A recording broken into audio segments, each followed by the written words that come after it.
తెలుగు భాషోద్యమ రచనలు కర్తలు గురజాడ అప్పారావు డీసెంట్ పత్రము, కళింగదేశ చరిత్ర, ఆధునికాంధ్ర రచన మద్రాసు విశ్వవిద్యాలయానికి అంకితమిచ్చారు. అలానే కన్యాశుల్కం, శెట్టి లక్ష్మీ నరసింహారం, గ్రీకు పురాణ కథలు, వసంతసేన మొదలైనవి. పిటి శ్రీనివాస్ అయ్యంగార్ బీజగణితం, లాంగ్వేజ్ లైఫ్ అండ్ డెత్, వేదం వెంకటాచలయ్య విధిలేఖ వైద్యుడు,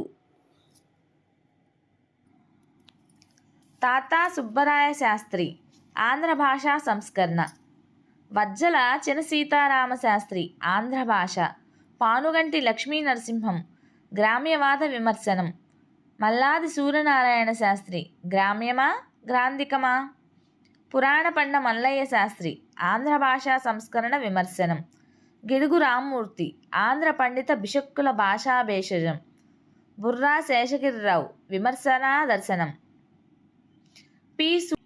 పి సూరిశాస్త్రి ద గ్రామ్య కంట్రోవర్సీ. ఇక వ్యవహారిక భాషోద్యమ ప్రేరకుడు జేఏ ఏట్స్. ఆధునిక తెలుగు భాషలో వాగ్రూప భాషకు లిఖిత రూప భాషకు తేడాలు గమనించింది ఏట్స్ దొర, వైజాగ్ ఆయన. అలానే ఏట్స్ 1906లో విశాఖ కేంద్రంగా గంజాం, విశాఖ గోదావరి జిల్లాల్లో పర్యవేక్షణాధికారిగా డిఈఓ నియమించబడ్డాడు.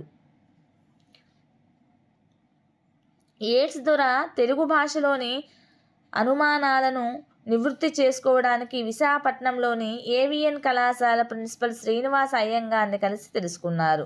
శ్రీనివాస్ అయ్యంగార్ ఏట్స్ను ఎవరిని కలవమని సలహా ఇచ్చాడు అంటే గిడుగు రామ్మూర్తి, గురజాడ అప్పారావు గారిని కలవమని శ్రీనివాస్ అయ్యంగార్ సలహా ఇచ్చారు. మాండలిక భాష, ఉపభాష, ప్రాదేశిక భాష. మండలం అనగా దేశంలోని భాగం, ప్రజల సమూహం లేదా వర్గం. ఒక నిర్దిష్ట భౌగోళిక ప్రాంతంలో ప్రజలు ఉపయోగించే భాష వ్యవహార రూపాన్ని మాండలిక భాష అంటారు. ఇది టెట్ 2018లో వచ్చింది. Very important bit. పదప్రయోగంలో, ఉచ్చారణలో ప్రత్యేకత కలిగి ఒక ప్రాంతానికో వర్గానికో సంబంధించిన భాషే మాండలిక భాష. మాండలికాన్ని ఆంగ్లంలో డయాలెక్ట్ అంటారు. దీనికి సంభాషణ, మాట్లాడే తీరు, వైఖరి, రీతి అని అర్థాలుంటాయి. ఒక పదాన్ని భాషలో భాగంగా ఉంటూ కొన్ని ప్రత్యేక పదజాలాలు, నుడికారాలు, క్రియలు, విశేషణలు ఉండేదే మాండలిక భాష. మాండలిక భాష నిర్వచనాలు. మాక్స్ ముల్లర్ ప్రతి వ్యక్తి మాట్లాడేది మాండలికమే, మాండలికాల సమూహమే మాండలిక భాష. ప్రతి వ్యక్తి మాట్లాడేది మాండలికమే, మాండలికాల సమాహారమే మాండలిక భాష. గంటి జోగి సోమయాజి ఆంధ్ర భాషా వికాసం. మండలం అనగా గుంపు లేక రాశి. ఒక జాతి జనులకు కానీ ఒక సంఘం యొక్క విభాగాన్ని కానీ మండలం అంటారు. అట్టి మండలంలో ఉండేదే మాండలికం. అట్టి భాషా విశేషాన్ని మాండలిక భాష అంటారు. నెక్స్ట్ పిఎస్ సుబ్రహ్మణ్యం ఆధునిక భాషాశాస్త్ర సిద్ధాంతాలు.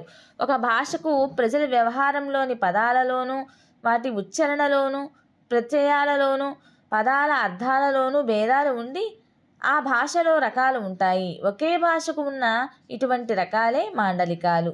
తూమాటి దోణప్ప తెలుగులో కొత్త వెలుగులు. స్థూల దర్శనానికి ఏ భాషనైనా సమరూపంలో భాసిస్తుంది. సూక్ష్మంగా వివేచిస్తే అందులో అత్యల్పమైన అవాంతర భేదాలు గోచరించకపోవు. ఈ అవాంతర భేదాలకు ఆశ్రయమైనదే మాండలిక భాష. హిమాని భాషలోని ప్రాంతీయ భేదాల్ని మాండలికాలు అంటారు. ఆచార్య బొడ్డుపల్లి పురుషోత్తం మండలంలోని ప్రజలు మాట్లాడే భాషే మాండలిక భాష. మాండలిక భాష లక్షణాలు. పరిమిత ప్రాంతంలో జనుల వ్యవహారంలో ఉంటుంది. ప్రత్యేకమైన ఉచ్చారణ, పలుకుబడి, పదప్రయోగం ఉంటుంది. ప్రాంతీయతా ముద్ర, స్థానీయతా ముద్ర తనదైన ప్రత్యేకత కలిగి ఉంటుంది. మూల భాషలో అంతర్భాగంగానే కొనసాగుతుంది. తక్కువ ప్రామాణికత కలిగి వ్యాకరణాది రంగాల్లో వికసించకపోవడం భాషా వ్యవహారాల మధ్య అవగాహనను కలిగిస్తుంది. ఉచ్చారణ వైవిధ్యం మాండలిక భాషకు ప్రమాణం. వస్తువాచక పదాలు, క్రియాపదాలు ఆ ప్రదేశానికే పరిమితం. ఇక మాండలికాలు ఏర్పడడానికి గల కారణాలు: భౌగోళిక అవరోధాలు. ఒక భాషను మాట్లాడేవారు తమ భాషా ప్రాంతాలకు వలసపోవటం, వివిధ వృత్తులు నిర్వహించే వారి ప్రత్యేక పదజాలం, విద్యావంతులు నిరక్షరాస్యుల మధ్య అంతరం, భౌగోళిక శీతోష్ణ స్థితులు, రాజకీయ సాంస్కృతిక కారణాలు, పాలకుల ప్రభావం మొదలైనవన్నీ.